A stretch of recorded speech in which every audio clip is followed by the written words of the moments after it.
Hi again, everyone. This is Bob Burg with another episode of Go Giver Influencers Facebook Live. Today's episode is titled Influential Acknowledgement. And I want to begin with a story. This happened when I was in my mid-20s. And every year around holiday time, I attended a party that a family friend put on.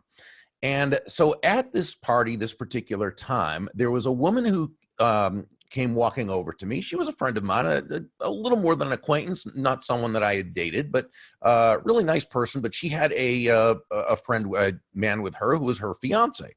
And so she introduced us. And he didn't seem really fired up to meet me. In fact, he seemed almost a little defensive, a little, I don't know, I'm not exactly sure what it was.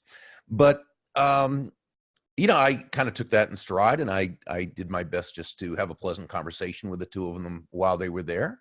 And at one point, and I started asking him questions about himself just to kind of make him feel a little more relaxed and so forth. And at one point, he told me that he was in, I guess I asked him, what he does when he's not working or what have you. And he said that he's part of a men's basketball league, and that he really enjoys it. And he talked about that for a little bit, and that was it. So that was the end of the conversation, and we all went our separate ways. Now, it's a year later, and I'm back at this same party. And I see her in the distance, and she's with her fiance again, and she brings him over again. I'm sure he wasn't totally excited about that, again, for whatever reason he wasn't the first time. But then after we once just exchanged pleasantries, I said to him, used his name, and said, "So how's things going in your men's basketball league? Are you having a good season?" And his face just lighted up. And he began to tell me all about it, and he kept me in conversation, and he noticed me a couple other times during the evening, and he came over to talk to me. All of a sudden, we were great friends. Now, growing up, my dad had always taught me, 4 questions from the sages of the Talmud, one of them being, who is a mighty person? And the answer that the sages gave was that person who could control their own emotions and make of an enemy a friend. And so, that's something that I've always felt was a high goal to attempt. And what's interesting is what turned us from being certainly not adversaries or enemies, but someone he wasn't particularly interested in getting to know, to all of a sudden now being, I guess, friends, was one simple acknowledgement. I remembered something that he said the year before, and in the next conversation, I immediately went to that. It was important to him. And I think there's a lesson there. We first of all, we never know what we're going to say to somebody that can really touch them in a positive way or touch them in a negative way. But I think that when we really take an interest in the other person, we're much more likely to notice things that will be meaningful to them. I often say the single greatest people skill is a highly developed and authentic interest in the other person. And this is sort of the ultimate moving from an I focus or me focus to an other focus. And we know how important people's skills are. Dale Carnegie talked about it way back in the 1930s in his book, How to Win Friends and Influence People. And when he said that success was about 10% technical skills and 90% people skills, or he said 20 and 80 or something like that. And not that technical skills aren't important, not that talent's not important, not that competence isn't important. It's all important, but it's just the starting point. It's the entry level for getting into the game of business, the game of life, the game of leadership. But it's those people who develop their people skills who are the people who are really able to go to that next level. And, it's funny because we're always watching my dad. He was the ultimate in being genuinely, authentically interested in the other person. And he would always ask people about their family and what their kid just did and what they've done. And He'd just remember things about people, and people just, they loved him. And we can all do that. So let's just, we make it a point to remember things about someone when we ask questions. And we often talk about, feel-good questions that we ask people, how they got started in business, what they enjoy most. There's also form questions when you ask people F, their family, O, their occupation, R, their recreation, what they enjoy doing, M, message, what's important to them. Are they involved in a charity? Are they involved in some kind of cause? And they'll tell you what's important to them in conversation. When we can remember that, now, again, we're really 9 steps ahead of the game in a 10-step game. So I want to share with you a story that reminded me of my dad, actually, as I was reading it. My friend Mike McGlothin has a new book out. Okay, Mike is the executive vice president of retirement for Ash Brokerage. They're a wholesaler that sells to financial advisors. And Mike's a great guy. He also happens to be a certified go-giver speaker. And he's speaking now on leadership and on set. He's a great guy. His book is called Free Throws for Financial Professionals, Winning Principles for Unlocking Business Secrets. Now, it's for financial advisors, right? Financial professionals, but you know how it is. Universal laws work across the board. So I'm not through with the book yet, but from what I've been reading, this is a great book for anyone to read. And I know Shannon, if I know her, she'll be putting the link to his book and his website in the discussion panel. But anyway, so Mike tells a story early in the book. Now, why is it called Free Throws for Financial Professionals? Well, Mike, in the mid to late 80s, he was the student manager for Coach Bobby Knight's Indiana University team. Okay, that's a pretty big thing. And he learned a lot of lessons. But one of the lessons came from an opposing coach. And early in the story, Mike McGlothin tells a story. He was sent to pick up Coach Krzyzewski, who, of course, is a very, very well-known coach. He's a Hall of Fame coach, record-setting coach in terms of wins. Coach Krzyzewski had been a player on one of Bobby Knight's earlier teams, then an assistant coach for Coach Knight, and then, of course, he's been a long-time coach. Gosh, I think it's Duke, and if I'm not, I'm really in trouble here, but I think that's what it is. Anyway, so this is back during the 80s, and this is when Coach Knight was going to be coaching the U.S. Olympic team, and he asked Coach Krzyzewski to be one of the assistant coaches, and so Coach Krzyzewski needed to come to Indiana University. Well, Mike, as one of the student managers, was sent to pick him up at the airport. So he picks up Coach Krzyzewski, and he's kind of nervous. This is a big deal for him to do something like that, and so while he's driving Coach Krzyzewski back to Bloomington, Coach Krzyzewski is actually engaging him in conversation.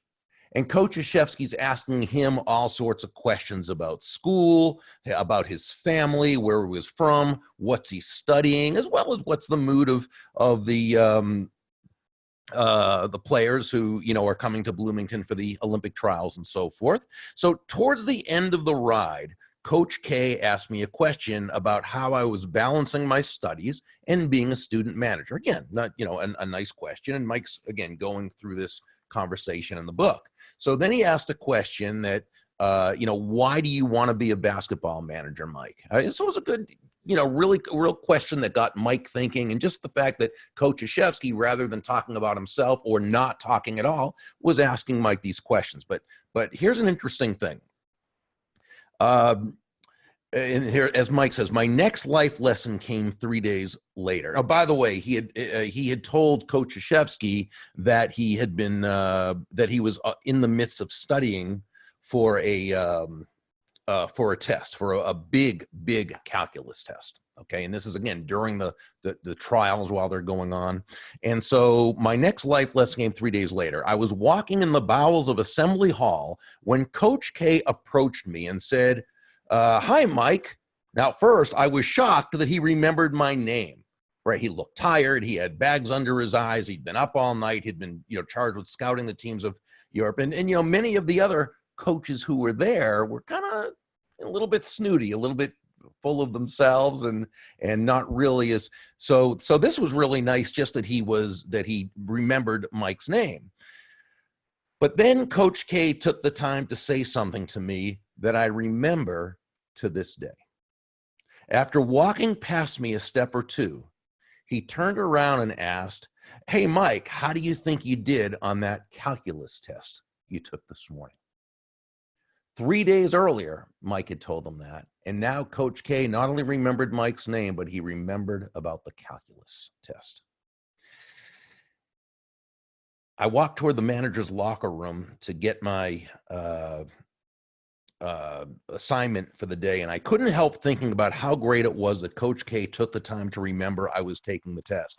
The detail, the personal touch, the care, the interest that he gave me for those few seconds left me blown away. Today, I try to remember little things like that in my own interactions. It's the personal relationships and interest in others that ultimately builds business and character. It's how you deliver value to the other person that ultimately matters in business. And, Mike talks about that conversation with Coach K ultimately really helping him in his career path. Think about what Coach K did and how we can, just by remembering someone's name or just remembering something about them, a little thing, really, but something that shows, wow, we valued them. We focused on them. Let me just go through and see who's on there, who's joining us, any thoughts that anyone has. Maria Chin, great to see you. Stephanie joining us from Arkansas. Always love seeing Stephanie there. Let's see, we saw Mia earlier. Mitch Jackson, my great brother. Had such a wonderful time on your podcast the other day, or actually it was a special show you were doing for, Mitch, who we've had here. You can see the episode he was on. He's fantastic. Trial Lawyer of the Year in California, and just does some great work. Matt Landry, hello, Matt. Mark Matthews is here. Excuse me, Stephanie D'Alfonso, and let's see, we got Andrew Parker. Hello, Andrew. And Mitch says, people skills, and I work on improving them daily, are my most important business asset. Never stop developing them. Bob's book, Adversaries into Allies, is gold. Thank you, Mitch. That's very kind of you. And Stephanie mentioned the Winning Without Intimidation book. Thank you. Jacob, how are you? It's so great to see you. Bruce Corkhill is there. Lots of lessons can be learned from basketball coaches. Coach Jim Valvano started me on my change. That's great, Bruce. Gosh, I'd love to know more about that. Stephanie, so simple. Moments years later. Absolutely. Kirsty Street joined. Mark Hansen joined. Hello, Mark. So let's move on. And so it's interesting about remembering someone's name, and Coach K remembered Mike's name. And I think about times where I've remembered names, and that used to be a tough thing for me because my memory was it wasn't that it was bad, it was untrained, because usually memories are either trained or untrained. And my memory was so untrained. I mean, it was embarrassing because I would really meet people and just forget them right away, or even a client or a customer or prospect I'd see somewhere, and oh my God. Not only did I not remember names, I didn't remember faces. I mean, it was really bad. So I remember learning, this is, almost 40 years ago now, I guess. And I had I'd gone to a Zig Ziglar seminar, and there was another guy there. His name was Billy Burton from Dallas, Texas. And Billy had the Memory Master System. And I remember I bought the whole tape series back then, tapes and workbooks. Just went through that, and wow, it really helped so much. But here's a book you can get, and this book will be, I think it's probably like $8 or $9. You can get this right on Amazon.com. It's called The Memory Book. The Memory Book. It's by Harry Lorayne, Lorayne, and Jerry Lucas. Speaking of basketball, Jerry Lucas, the gold medalist and the great ball player for the Knicks.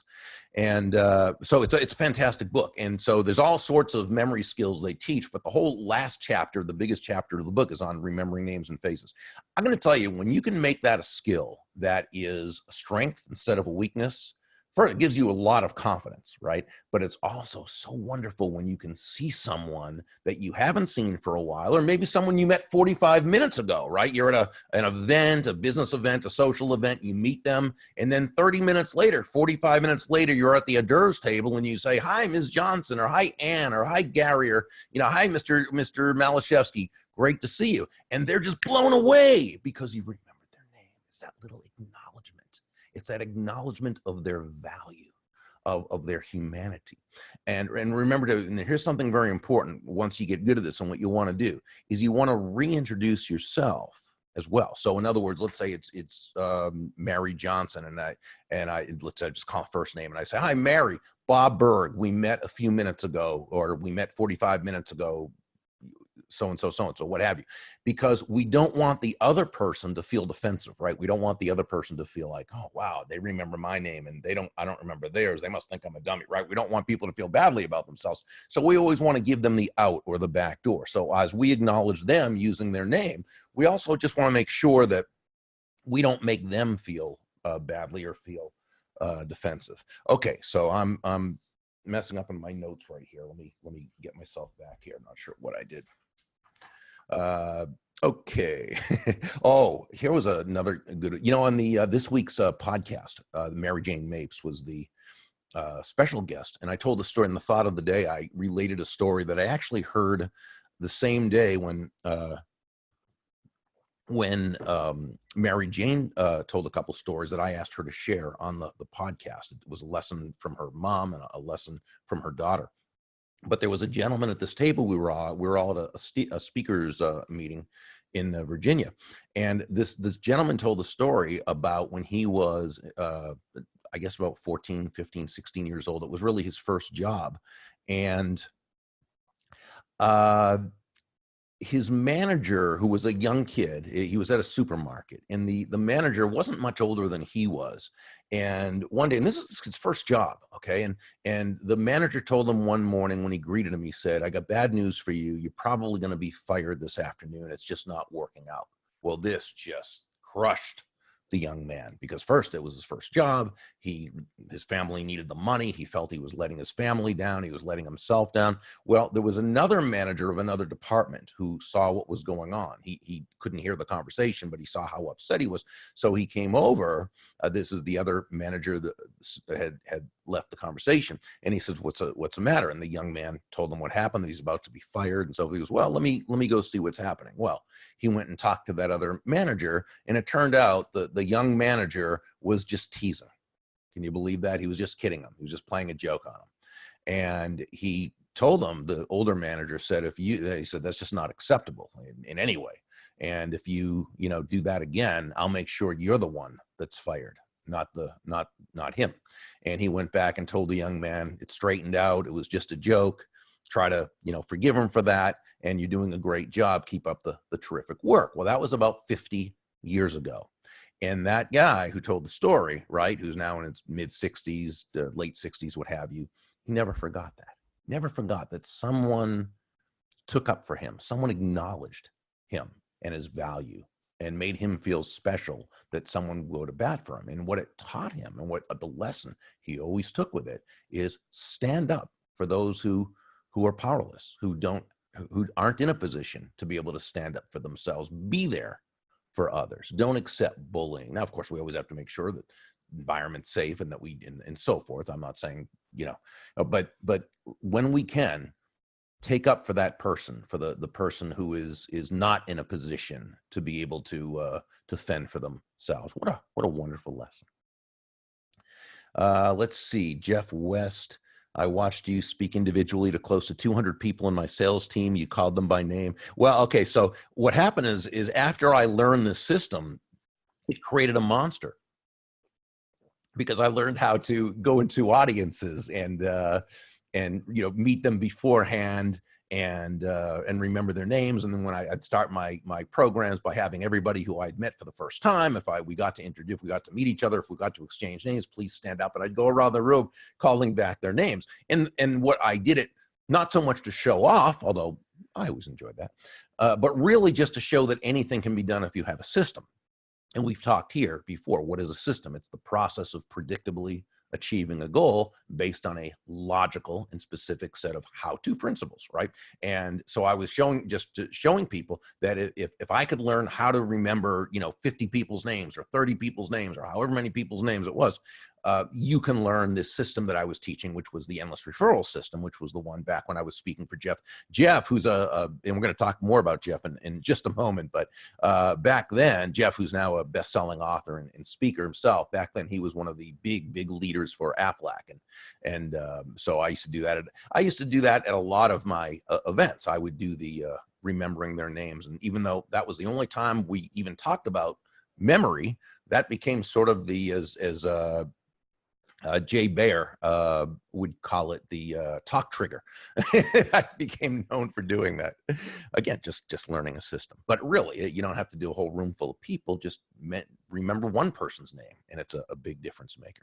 So I want to talk about, and I put out a couple of announcements asking people to share stories where someone had touched their life with an acknowledgement, or something they did or said, or if you've done that to others, and got a couple of really nice letters. One's from Joel Habaker.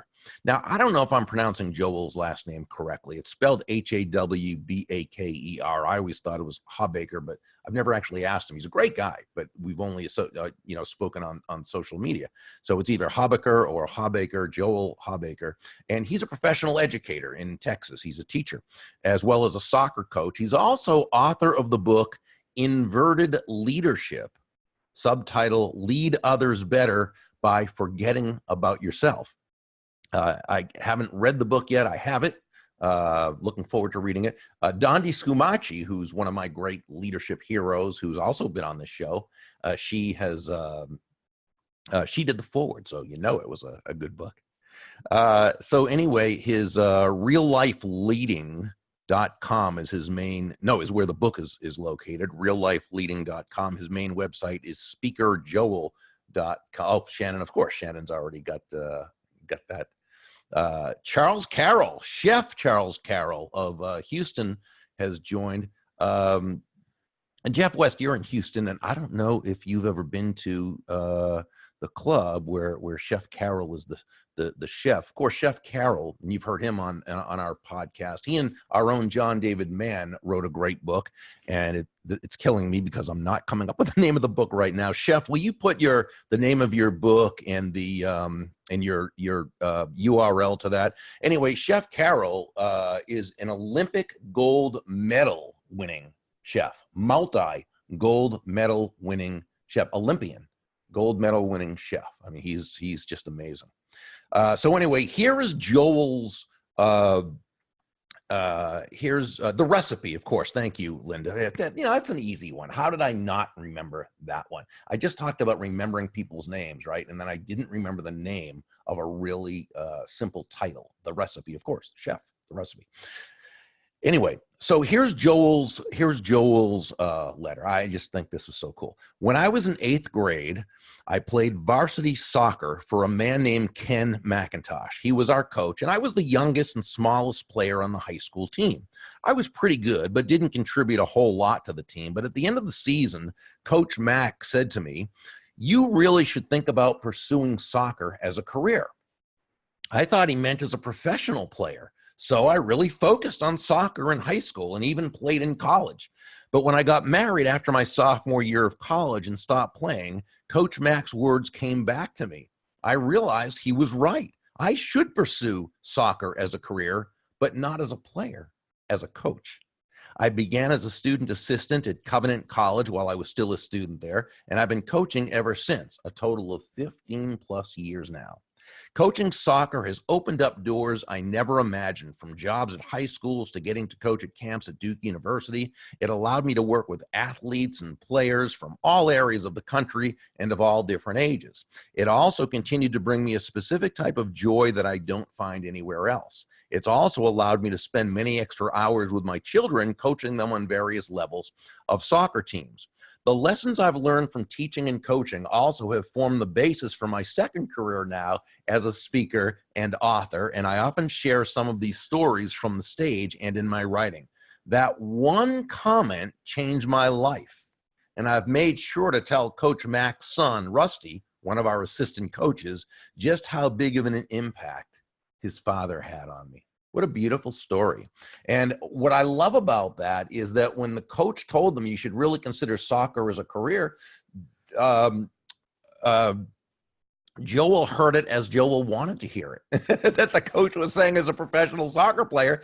And he didn't even think he was very good, but because he heard the coach telling him he was good, he practiced as though he was good, and he became good, and he became a high school soccer player and a college soccer player. Words are absolutely powerful. And when we share uplifting, encouraging words with people, sometimes just by way of an acknowledgement, it's so very powerful. Let me just, Bruce Corkle writes, yes, having someone who stands up for you. I had a history teacher in high school who would always put us down in class. I told my father what was happening as my grades were suffering. My father marched down to the school, had that conversation with that teacher, and it changed everything in that class for me and for the rest of the students. All right, way to go, Mr. Corkle. That's fantastic. Let's see. Shannon Hernandez is with us. Hello. Jeff West says the recipe is a great book. Yes, indeed it is. Okay, I want to share a story from Jeff West. Okay, speaking of Jeff West, speaking of a sip of coffee, even though I wasn't really speaking of that. Jeff, again, was a big producer, top leader, state sales coordinator with Aflac. That's a big thing. And he now is a speaker. He's a best-selling author, and boy, he is doing some fantastic work. Hey, Gil, great to see you from Arizona. Hello, Masood. Great to see you. Thanks for joining us. So Jeff is the author of the great sales parable called The Unexpected Tour Guide. The Unexpected Tour Guide. Anyone in sales should have this book. It's at, Shannon will post, Shannon, of course. I love you, Shannon. You're so awesome. She's already posted the link to his book. His website, his main website is jeffcwest.com, jeffcwest.com, where you can get his free coaching emails. I've got to tell you something. I get these emails. These are amazing. See if you can get the back issues of these, because I'm telling you, you're going to want to read all of these. Wonderful, wonderful wisdom. So here's Jeff's story of recognizing someone that he'd like to share as it relates to the real Jack Amberson, upon whom I based the sales manager in The Unexpected Tour Guide. When I interviewed for the sales job with Jack, Jeff writes, I actually spent a week with him and his family, staying at their house. I ate with them at their table. I got to know his wife and children. He did something that week that changed my life and the life of my children forever. I grew up knowing that my parents loved me, although they never said so. They worked hard. They provided for me.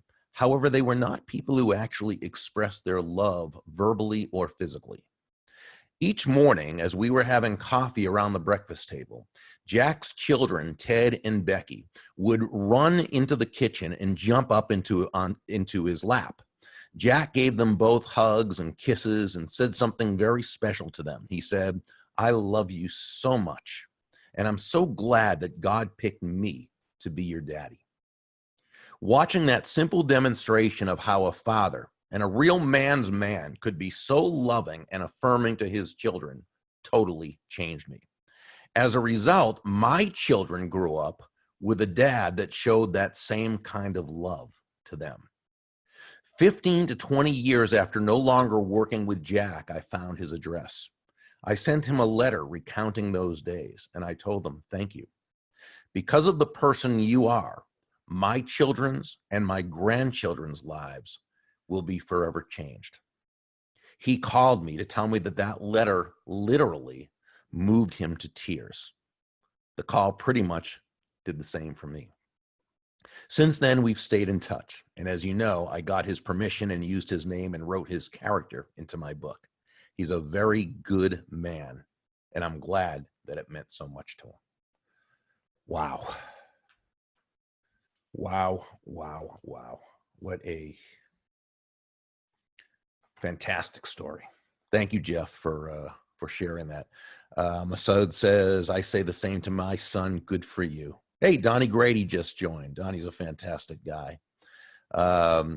See some Stephanie D'Alfonso.